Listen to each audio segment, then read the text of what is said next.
Mr. McDonald, I'm not a conspirator. I think even Buchanan would vouch for that. Well, you are a member of the Council on Foreign Relations. Robert Welch. No, I don't think so. Yeah, I'm a member of the Council on Foreign Relations. Is that a conspiracy? Well, you've certainly. Well, let me just tell you what Newsweek says this.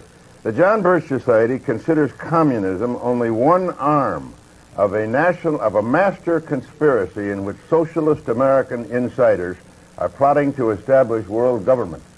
Now, it also says, and here's Director John McManus, that's your public relations director, saying that former Secretary of State Alexander Haig and CIA Director William Casey are two of these master conspirators who are plotting to establish world government.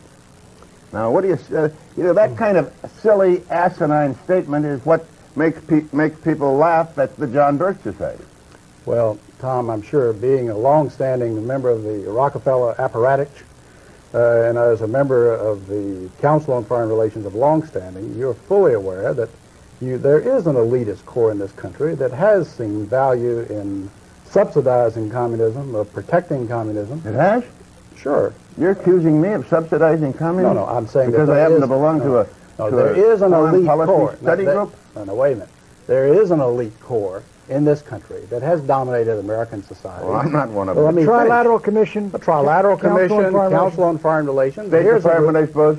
Well, let's face it, they've dominated the State Department for 40 years, and pretty much openly All right, so. but what are they trying to do? Well, their objective is to try to bring about a gradual transition in our society, a dissolving of sovereignty, and a moving steadily to the left on the political spectrum. Well, who are they? Belief, the elitist groups that I mentioned, particularly key individuals and policymakers in the Council on Foreign Relations. Is the International Monetary Fund part of this?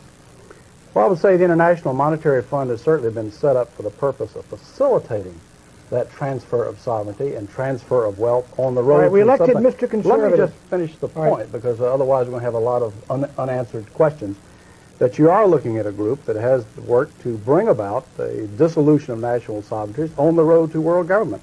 And certainly you're familiar with local Professor Carroll Quigley, who has been part of your club, in which he admitted all this. And he said in his book, Tragedy and Hope, the only thing I disagree is that we've worked to keep it a secret.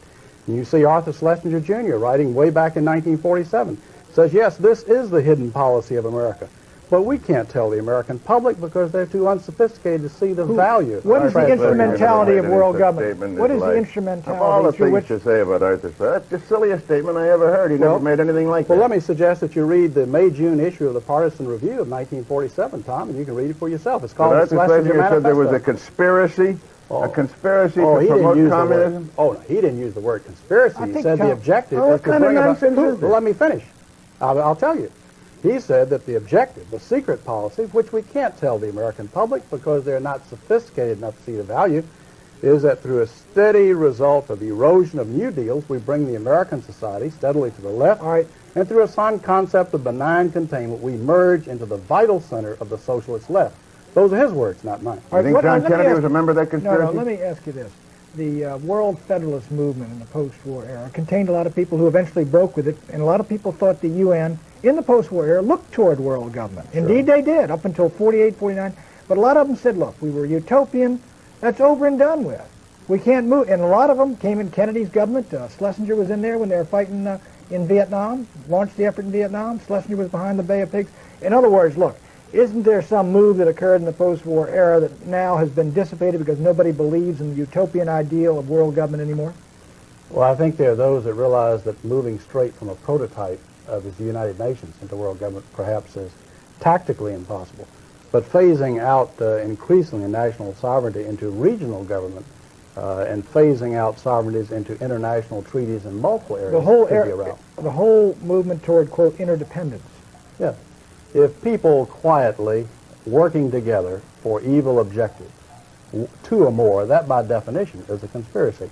You have by their own admission, you look at the Tragedy and Hope by Professor Carroll Quigley, who was a member of this elitist group. He says, sure, we've been working this. Sure, we've been collaborating with communism. Yes, we're working for a global accommodation. Yes, we're working for world government.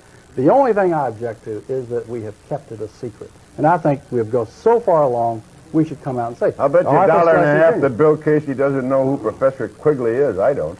He's at Well, Georgetown a number of years ago. wrote He his died book a couple of years ago, and he wrote The Tragedy and Hope. Is a very noted member of your club, Tom.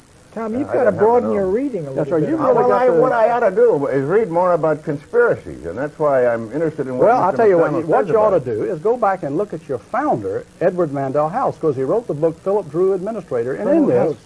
Colonel House said that what he envisioned for the world was a world government along socialist lines as envisioned by Karl Marx. Now, that's your leader. Now, Tom, so you got to go back to the beginning. Well, his and see leader what was the Woodrow Wilson. Do you think he was a communist? No, I think conspiracy? Woodrow Wilson was his follower.